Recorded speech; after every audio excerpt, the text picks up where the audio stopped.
ये पिछले साल की बात है जब मैं काम के सिलसिले में ओ3 पेंसिल्वेनिया के एक छोटे से शहर में रह रहा था।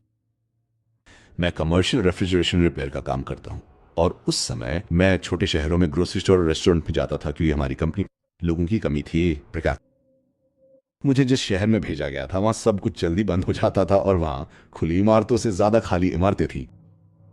मुझे वहां 3 रातें रुकना था और मैं एक पुराने पारिवारिक सुपरमार्केट में वॉक माइसिन फ्रीजर पर काम करता था। मेरी कंपनी ने मेरे लिए शहर के किनारे एक मोटल बुक किया क्योंकि पास में सिर्फ वही एक जगह खाली थी। मैं गुरुवार को शाम 7 बजे के बाद वहां पहुंचा। मोटल उन सिंगल फ्लोर वाली जगहों में से एक थी जहां सभी कमरों के दरवाजे पार्किंग लॉट की तरफ थे। उसमें कुल 12 कमरे थे और लॉट में सिर्फ 4 या 5 कारें थीं। ऑफिस में पुरानी कॉफी और ब्लीच की गंध आ रही थी। डेस्क पर बैठी महिला शायद 60 साल की रही होगी। वो मिलनसार थी लेकिन उसमें कुछ गड़बड़ थी। जब मैं चेक माइनस इन कर रहा था एक्समा तो वो बार इस बार पार्किंग लॉट की तरफ देख रही थी। जब उसने मुझे चाबी दी तो उसने मुझसे कहा कि अगर रात में कोई मेरे दरवाजे पर दस्तक दे तो मैं दरवाजा न खटखटाऊं सिवाय उसके या मालिक के। और उसने कहा कि अगर मुझे बाहर कुछ अजीब सुनाई दे तो मैं ऑफिस में फोन करूं और दखल न दूं। उसने यह बात सामान्य सलाह की तरह लापरवाही से कही लेकिन मैं चौंक गया। मैंने पूछा कि कैसे, इसलिए क्योंकि ये इलाका खराब है। तो उसने कहा कि कभी माइनस कभी कुछ आवारा लोग आते हैं और वे मेहमानों से पैसे मांगते हैं। मुझे याद है कि मैंने सोचा था कि किसी ऐसे व्यक्ति ऐसा कहना अजीब होगा जो अभी माइनस अभी आया हो, लेकिन मैं थका हुआ था और मुझे कोई फर्क नहीं पड़ा। मेरा कमरा सबसे आखिर में था, आखिर से दूसरा अंदर ये काफी साफ था लेकिन ये थोड़ा पुराना था। मैंने दराज में सिगरेट के जलने के निशान देखे और कालीन पर गहरे धब्बे थे।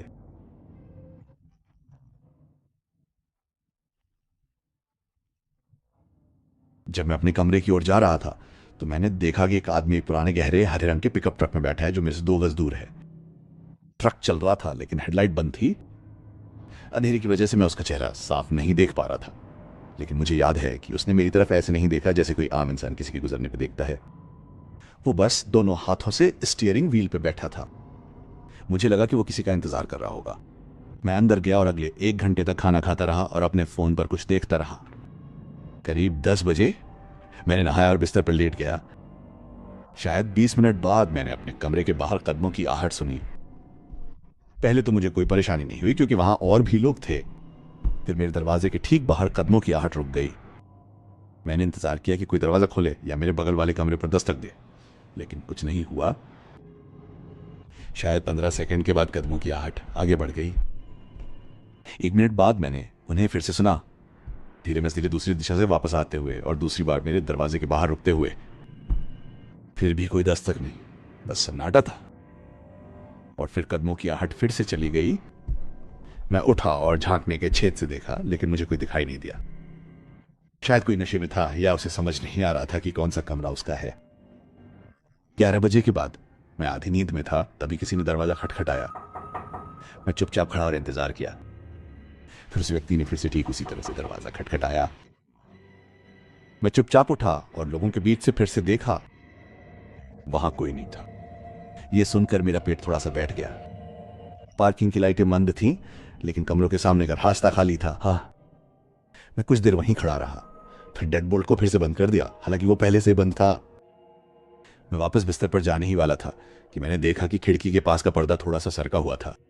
वो बाहर देखने के लिए पर्याप्त नहीं था, बस इतना था कि मुझे एहसास हुआ कि बाहर से कोई अंदर देख सकता है। ये इस बात पर निर्भर करता है कि वे कहां खड़े हैं। मैंने उसे बंद कर दिया और लैंप को बुझा दिया। मैं आधे घंटे तक जागता रहा।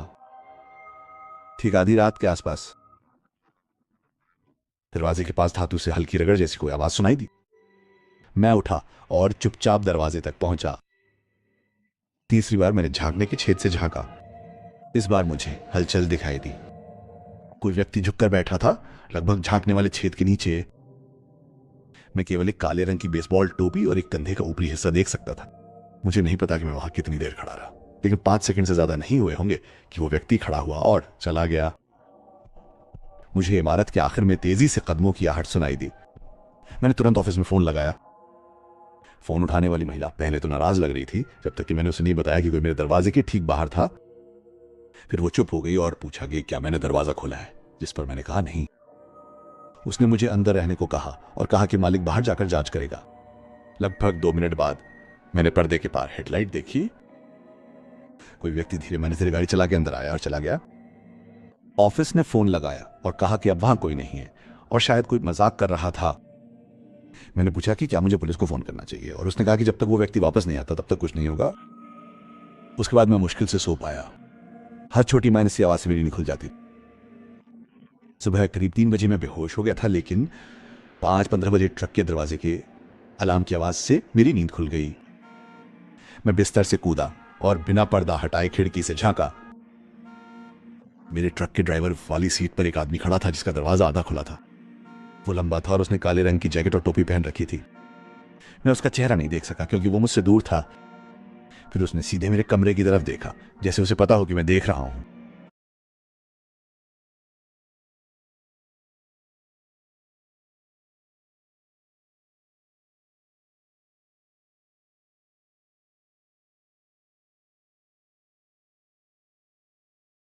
लंबा था और उसने काले रंग की जैकेट और टोपी पहन रखी थी। मैं उसका चेहरा नहीं देख सका क्योंकि वो मुझसे दूर था। फिर उसने सीधे मेरे कमरे की तरफ देखा, जैसे उसे पता हो कि मैं देख रहा हूं। उसने ट्रक का दरवाजा बंद किया और मोटर के पीछे वाली सड़क की तरफ तेजी से चला गया। इस बार मैंने 911 पे कॉल किया।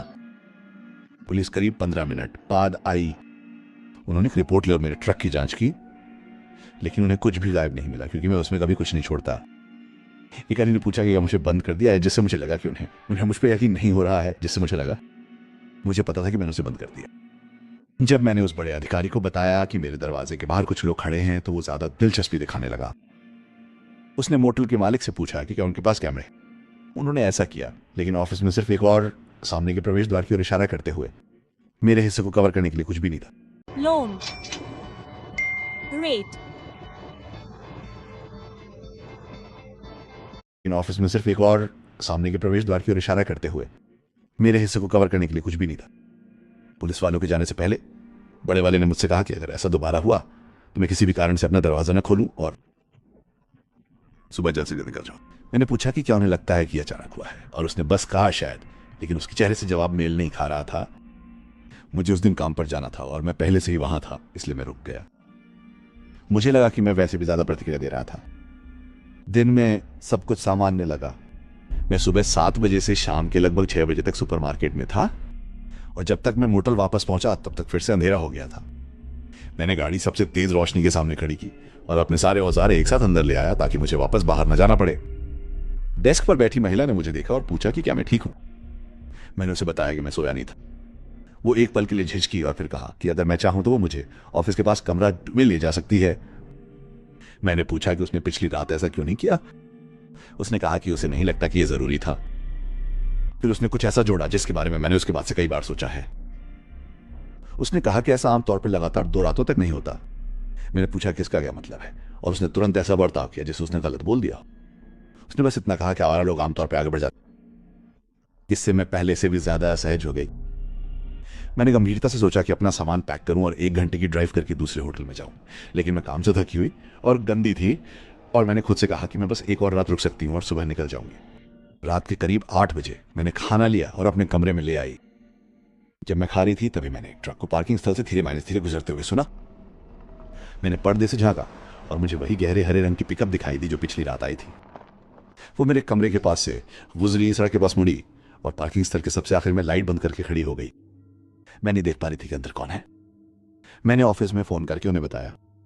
इस बार मालिक ने फोन उठाया, महिला ने नहीं। वो चिढ़ गया और उसने मुझसे कहा कि अगर ट्रक मुझे रोक नहीं रहा, किसी चीज को नुकसान नहीं पहुंचा रहा है, तो वो ज्यादा कुछ नहीं कर सकता। मैंने उससे पूछा कि क्या वो जानता है कि वो कौन है, और उसने बस इतना कहा, इस लोग आते मैंने जाते रहते। मैं वहां 1 घंटे तक बैठा रहा और हर कुछ मिनट में खिड़की चेक करता रहा। ट्रक कभी हिला ही नहीं। आखिरकार मैंने टीवी और लाइटें बंद कर दी और अपने कपड़े पहने हुए सोने की कोशिश की। 11 बजे के कुछ देर बाद मैंने फिर से किसी को बाहर आते हुए सुना। धीमे, बहुत धीमे कदम। फिर खिड़की पर एक हल्का सा थपहट हुई, दरवाजे पर नहीं। मैं बिस्तर पर ही लेटा रहा। फिर एक और थपथपाहट हुई, इस बार कांच के बीच में। फिर एक नाखून या कुछ और धीरे से खिड़की से नीचे खिसका। मैं उसे साफ सुन सकता था। मुझे ऐसा डर पहले कभी नहीं लगा था क्योंकि मुझे पता था कि वो व्यक्ति जहां मैं लेटा हुआ था और वो जानता था कि मैं अंदर सोने का नाटक कर रहा हूं। मैंने अपना फोन उठाया और 911 डायल करना शुरू कर दिया, लेकिन कॉल करने से पहले मैंने बाथरूम की खिड़की खड़खड़ाती सुनी। वो टॉयलेट के ऊपर एक छोटी सी ठंडी खिड़की थी। फिर मैंने कुछ और भी भयानक आवाज सुनी। मेरे बगल वाले कमरे के खुलने की आवाज आई, जैसे चाबी या औजार ताला खोलने की कोशिश कर रहा। जब मैंने अंदर चेक किया तो मेरे बगल वाला कमरा खाली था। मुझे पता था क्योंकि मैंने पिछली रात पर्दों की दरार से झांका था और वहां कोई कार या लाइट नहीं देखी थी।